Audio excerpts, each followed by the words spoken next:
Après la prière, place à l'immolation des bêtes. Et vous le savez, la célébration de la Tabaski est marquée par l'immolation des moutons.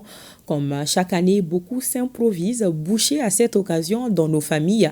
Pourquoi et quelle symbolique derrière cette pratique? Notre boucher fait maison, Boukari Koulibaly, nous en dit plus. Alassane Silla est artiste. Comme lui, ils sont nombreux à troquer leurs casquettes à celles de boucher en ce jour de fête.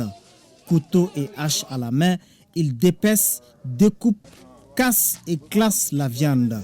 Une pratique courante dans presque toutes les familles.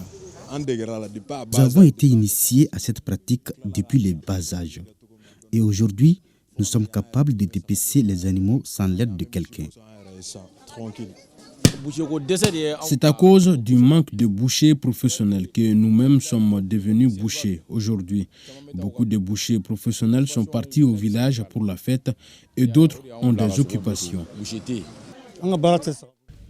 Le dépeçage n'est pas ma profession. C'est uniquement pour la fête de Tabaski. C'est une tradition à respecter car ça rassemble l'ensemble de la famille.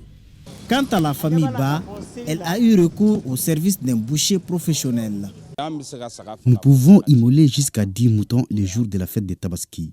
C'est ce qui justifie notre appel aux bouchers professionnels pour nous tenir main forte. Impliquer les membres de la famille dans l'abattage des animaux le jour de l'Aïd al-Adha revêt une symbolique forte à en croire ses chefs de famille. Cette pratique symbolise l'entente et la cohésion dans la famille. La Tabaski est un jour de réjouissance. Se retrouver pour l'abattage des bêtes est également un autre facteur de réjouissance. Ceux qui sont là peuvent passer une année sans se voir. Seule cette activité leur offre l'opportunité de se retrouver. Certains pouvaient rester dans leur famille et faire la fête, mais ce ne serait pas fait avec les cousins, les frères, les tontons, les tantis. Donc ça, c'est très important. Voilà. Donc ça crée la cohésion dans la famille. C'est ça l'objectif. Après l'étape de la prière, de l'abattage et du dépecement des bêtes, les bouchers de circonstance passent les relais au cordon bleu pour l'étape finale, celle de la préparation du repas.